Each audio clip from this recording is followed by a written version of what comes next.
నమస్తే.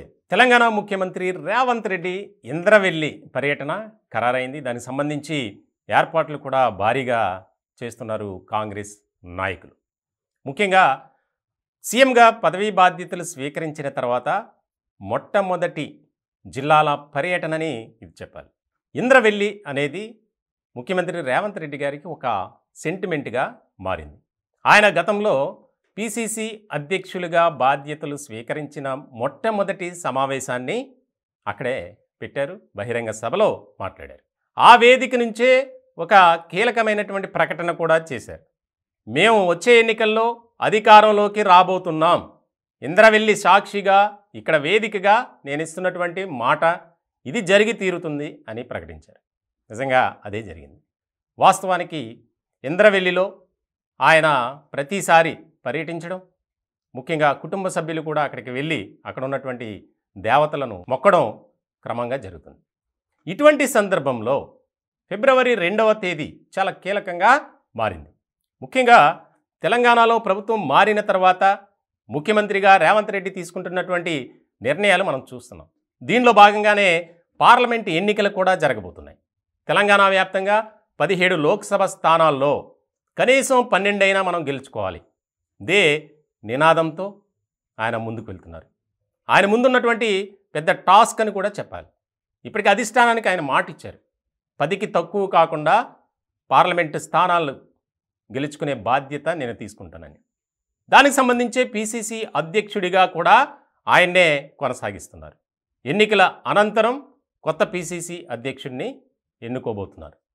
ఇట్లాంటి క్రమంలో ఇంద్రవల్లి వేదికగా కీలకమైనటువంటి ప్రకటన చేసే అవకాశం స్పష్టంగా కనిపిస్తుంది. ఎన్నికలకు ముందు ఇచ్చినటువంటి హామీలు కానీ వాగ్దానాలు కానీ ఏవైతే మేనిఫెస్టోలో పొందుపరిచినటువంటి ప్రతి అంశానికి సంబంధించి వారు ఆ హామీలను నెరవేరుస్తూ వస్తున్నారు.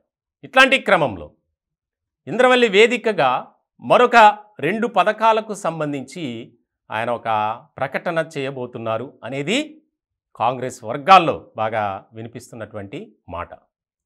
ముఖ్యంగా తెలంగాణ వ్యాప్తంగా ఎవరైతే 200 యూనిట్లు కాలుస్తారో వారందరికీ ఉచితంగా విద్యుత్ ఇవ్వాలి. అలాగే 500 రూపాయలకే గ్యాస్ సిలిండర్. ఈ 2 అంశాలకు సంబంధించి విధి విధానాలను ఎప్పటి నుంచి ప్రారంభించబోతున్నాం అనే అంశాలను కూడా అక్కడ ప్రకటించే అవకాశం స్పష్టంగా కనిపిస్తుందని కాంగ్రెస్ వర్గాల ద్వారా మనకి తెలుస్తున్నటువంటి సమాచారం. ఇంకొక కీలకమైనటువంటి అంశం, అక్కడ అమరవీరుల స్మృతివనాన్ని 93 లక్షల రూపాయలతో చేపట్టారు. అది కూడా ప్రారంభిస్తారు. అట్లానే అక్కడ ఇంద్రవల్లిలో ముఖ్యంగా ఆదివాసీలు ఎక్కువగా నివాసం ఉండే ప్రాంతం, ఆ ప్రాంతంలో చాలామంది చనిపోవడం కూడా జరిగింది. ఇటువంటి తరుణంలో చాలా కీలకమైనటువంటి అంశంగా మారబోతుంది. అమరవీరుల కుటుంబాలకు అలాగే వెనుకబడి ఉన్నటువంటి ఆదివాసీ తెగకు సంబంధించినటువంటి వారి అభివృద్ధికి శ్రీకారం చుట్టబోతున్నారు. అనేక అభివృద్ధి కార్యక్రమాలతో పాటు సంక్షేమ పథకాలను కూడా అక్కడున్నటువంటి ప్రజలకు ప్రత్యేకంగా మనం అందించాలి. ఇదే ఆలోచనతో ముఖ్యమంత్రి రేవంత్ రెడ్డి గారు ఆయన కదలికలు ఉన్నాయి. చాలా కీలకంగా మారబోతుంది. పార్లమెంటు ప్రచార సభనే ఇంద్రవల్లి వేదికగా మార్చుకున్నారు. ఆయనకు ఆ ప్రాంతం ఒక సెంటిమెంట్గా మారింది.